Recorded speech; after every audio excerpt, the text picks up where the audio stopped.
if you were to become unconscious and wake up not only with a different accent, but believing that you were someone from the past, that you didn't even know who it was, but you identified with that person? Some would say reincarnation, but I don't believe in reincarnation. I think. Okay, this lady, Dorothy Eady, was born in 1904. Okay.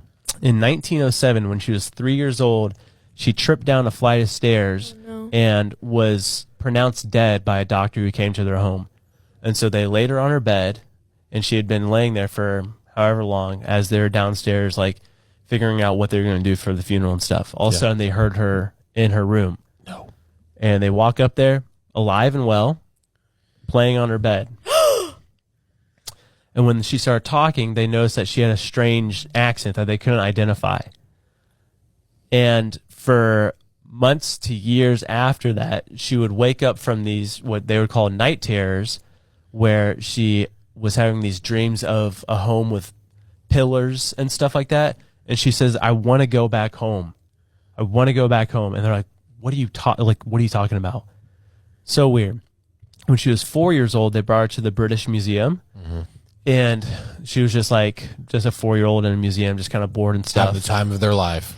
And then when they went to the part of Egypt, her eyes lit up and she ran over to one of the mummies, and her mom ran over there and she started bowing down and stuff. And then the mom's like, what are you doing? She said, these are my people. What? And then further into the museum, she saw a picture of, was it the Temple of Seti, Seti. And she said, that's my home. And they're like, okay, you're 4, you're kind of you're freaking us out a little bit. But she was obsessed. She's like, that's my home, but it looks different. There used to be a garden and trees and all this stuff. Never lost the obsession that she felt like this temple in Egypt, the Temple of Seti, I hope I'm saying that right, was her home. In fact, she was so obsessed with Egypt that she ended up getting trained by someone at the museum, because she would always go into the museum and look at the Egyptian artifacts. This Egyptologist that worked for the museum ended up teaching her how to read hieroglyphics, all this stuff. And then it was in 1940s, I think. She ended up moving to Egypt and marrying an Egyptian man. Didn't work out, whatever, because they said that she was acting more Egyptian than the family she was married into, and they're basically you're chill. Yeah, chill, doing whatever. In the 1950s, she was hired by Egypt for the Department of Antiquities, because she was obsessed with going to these ruins and doing her own archaeology kind of stuff. And so she was hired by the Department of Antiquities. And one of the heads of the department thought she was just full of crap, basically. Yeah. And brought her to the Temple of Seti, which she claimed was her home, and it was still barely excavated. It was there's some parts that were open. He knew the layout though of this place, and they went at dark, or at night.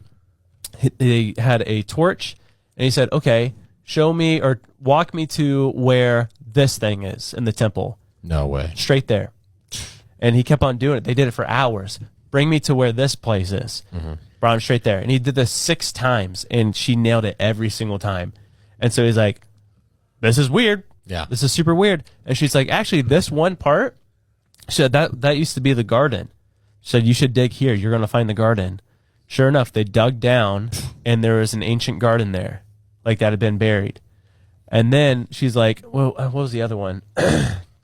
Yeah, so there's the garden, and she just kept on doing that.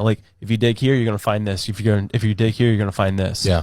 And then, but she would make claims of under the feet of the Sphinx, there's a library, ancient library that's under the feet of the Sphinx, but they will not excavate that. They will not dig down. Yeah. But do you remember it was whatever the Egyptologist guy is? Yeah. I forget his name. He's a booger, right? Yeah. Yep. Someone claimed to have found a tunnel that leads under the Sphinx, but he closed it off. He's like, no, you can't go down there. Of course. Yeah. Of course. But she also said, well before this was a common thing, she said, yeah, the Sphinx was before my time too. It was created ages, It's more ancient than ancient Egypt. And she said the head of the Sphinx was different as well. And they ended up changing it over time. Interesting. Yeah. That's insane. Yeah. And so she lived there. She's passed away since then. People claim that she made claims that were not true as well. Okay. So it's kind of, you have to balance it a little bit. If you're nailing like certain, like, yeah, there's a garden right here and it's just sand. Things that are impossible to know. Yeah. But her consciousness would have only been 3 years old, right? When it entered that little girl. No. Oh, so I forgot to say this. She figured out through dreams or something what she was. She was a priestess within the temple.